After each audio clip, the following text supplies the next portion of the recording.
চলে যাচ্ছে নিজস্ব গতিতে। মাঝখানে কেটে গেছে বেশ কিছুদিন।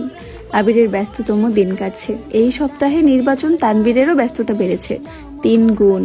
নির্বাচনের কাজে এতটাই ব্যস্ত, কখনো 2টা 3টা বাজে বাসায় ফিরে, কখনো বা ফিরেও না। নিজস্ব বাইক থাকাতে এখন তেমন একটা সমস্যা হচ্ছে না।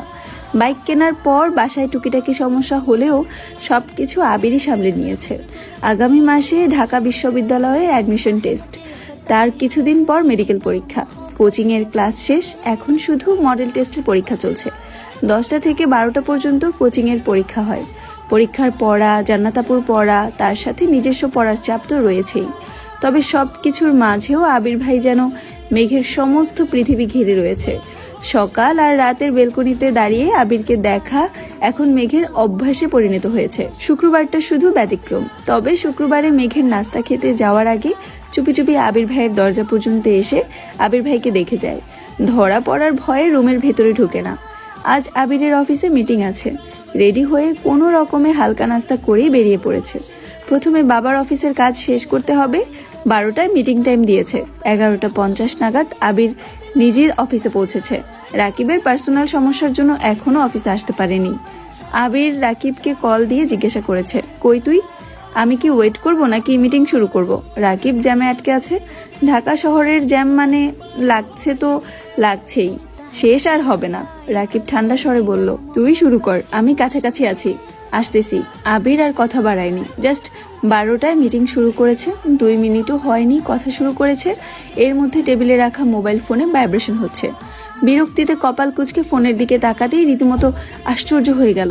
কাঙ্ক্ষিত নাম্বার থেকে অনাকাঙ্ক্ষিত সময় কল চলে আসছে। সহসা আবিরের ঠোঁটে হাসি ফুটে উঠেছে। সামনে বসে থাকা স্টাফরাও অবাক চোখে সেই হাসি দেখছে। কারণ এই মানুষটা অফিসে থাকাকালীন ভুল করেও হাসে না, প্রয়োজন ছাড়া কারো সাথে কথাও বলে না।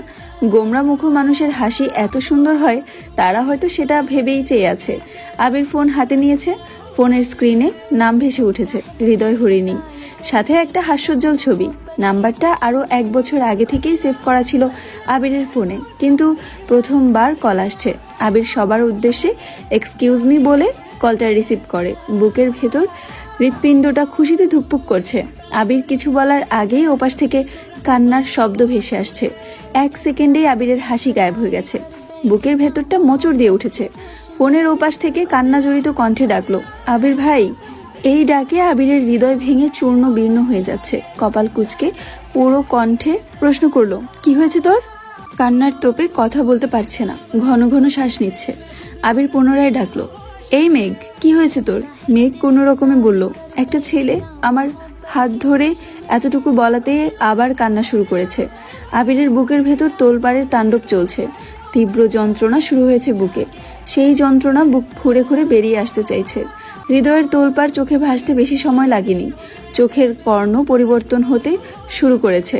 রুমে 3টা এসি চলছে, তারপরও আবির ঘেমে একাকার হয়ে যাচ্ছে।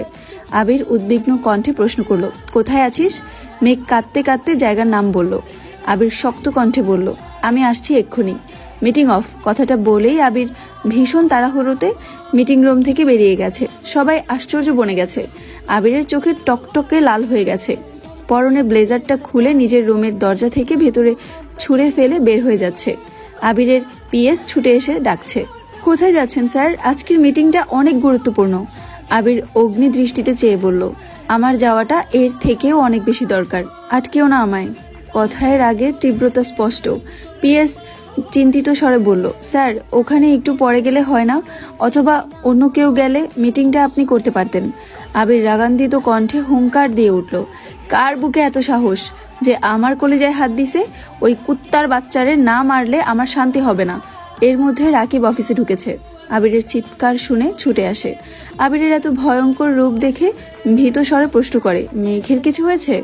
আবির কোনো কথা না বলে রাগে কটমট করতে করতে চলে যাচ্ছে। রাকিব পিছন থেকে ডেকে বলল, আমি কি যাবো তোর সঙ্গে? আবির শক্ত কণ্ঠে বলল, না লাগবে না। আবির এক প্রকার দৌড়ে বেরিয়ে গেছে অফিস থেকে। রাকিব এবার পিএসের দিকে চেয়ে শুধালো, কি হয়েছে? ছেলেটা শান্ত স্বরে সব বর্ণনা করলো। রাকিব স্বাভাবিক কণ্ঠে শুধালো, কোনো কথায় মেঘ নাম শুনেছ? ছেলেটা উপর নিচ মাথা নাড়ালো। রাকিব দীর্ঘশ্বাস ছেড়ে গম্ভীর কণ্ঠে বলল, ভাই, আজ প্রথমবার আবিরের পথ আটকাইছো, তাই তোমায় কিছু করেনি।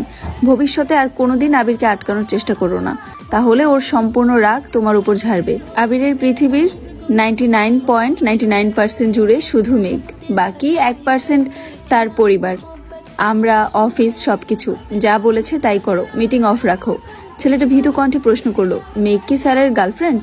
রাকিব মৃদু হেসে উত্তর দিল, শুধু গার্লফ্রেন্ড হলে বোধহয় এত কিছু করতো না।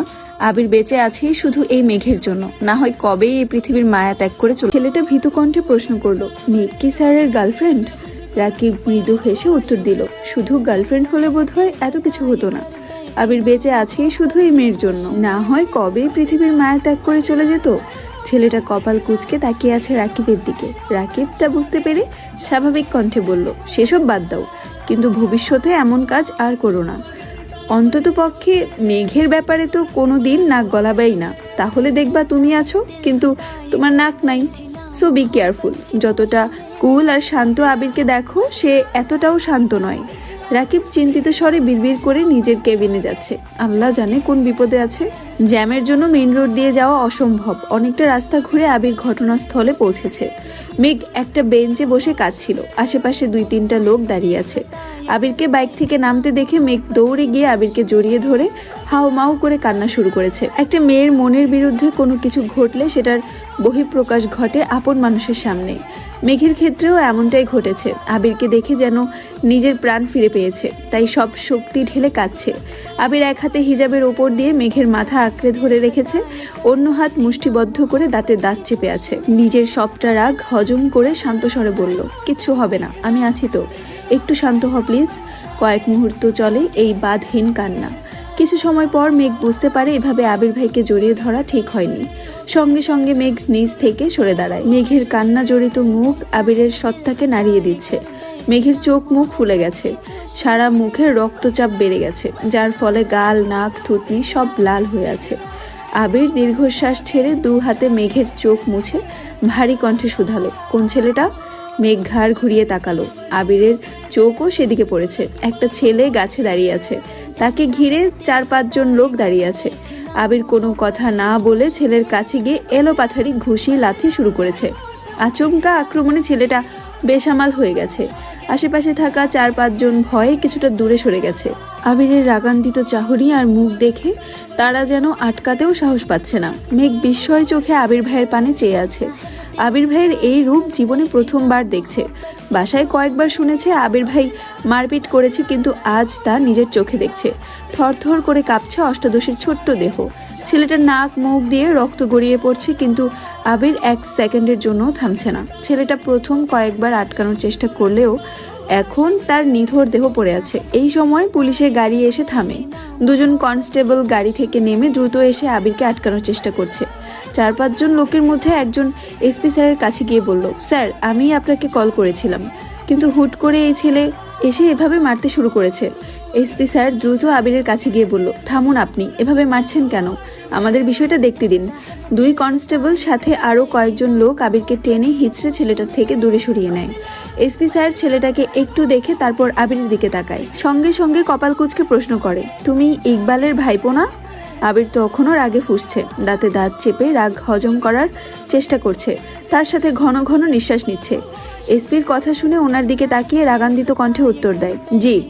এসপি এবার স্বাভাবিক কণ্ঠে জিজ্ঞাসা করে, তুমি বিদেশ ছিলে না এত বছর? আবিরই তো নাম তোমার, তাই না? আবির কপাল কুঁচকে পুনরায় উত্তর দেয়, জি। এসপি মৃদু হেসে বলে, আমি ইকবালের কলেজ ফ্রেন্ড। ছোটবেলায় তোমাদের বাসায় অনেকবার গিয়েছি, এখনও ইকবালের সাথে মাঝে মাঝেই কথা হয় আমার। তা তুমি এই ছেলেকে এভাবে মারছিলে কেন? আবির ঘাড় ঘুরিয়ে মেঘের দিকে তাকিয়েছে। মেঘ নিশ্চুপ, বাইকের পাশে দাঁড়িয়ে বৃহৎ চোখে চেয়ে আছে। শরীরের কম্পন এখনো তীব্র। আবিরের সাথে সাথে এসপিও ঘাড় ঘুরিয়ে দেখলো মেঘকে। আশেপাশে লোক বলছে, স্যার, ওই মেয়েটার সাথে অসভ্যতা করেছে ছেলেটা। এসপি আবিরের দিকে চেয়ে জিজ্ঞাসা করলো, তোমার বোন? আবির মেঘের দিকে চেয়েই উত্তর দিল, চাচাতো বোন। এসপি একবার ছেলেটাকে দেখছে, আশেপাশের মানুষের কথা শুনছে, তারপর আবিরকে কিছুটা সরিয়ে সাইডে নিয়ে বলল, তোমরা আমার পরিচিত, আমি চাই না এই বয়সে তোমার কোনো কেসে ফেসে যাও। সামনে তোমাদের ভবিষ্যৎ আছে, আর ওরা নেশাখোর, ওদের বড় বড় লোক আছে।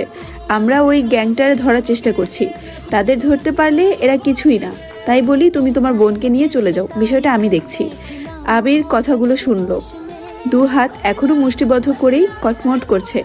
বুঝতে পারলো এখানে কিছু বলে লাভ নেই, তাই কথা না বলেই মেঘের কাছে চলে গেছে।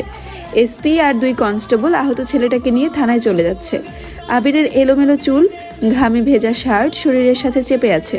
চোখ মুখে ঘাম আর রাগ দুটোই জ্বলজ্বল করছে। চোখ এখনো লাল রঙা হয়ে আছে। কয়েক সেকেন্ড মেঘের কাঁপাকাঁপি দেখে আবির চলে গেল।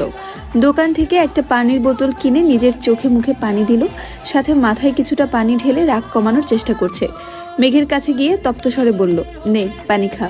মেঘ আবিরের দিকে চেয়ে কাঁপা কাঁপা হাতে বোতলটা নিল। আবিরের চুলের পানি মুখে পড়ছে, মুখ থেকে পানি শরীরের নিচে টুপটুপ করে পড়ছে। মেঘ নির্বোধের ন্যায় চেয়ে আছে। আচমকা আবির একটু নিচু হয়ে মেঘের ওড়নায় মাথা টেনে নিজের মুখ আর চুল মুছতে শুরু করেছে। আবিরের এমন কাণ্ডে মেঘ যেন আশ্চর্য হয়ে গেল।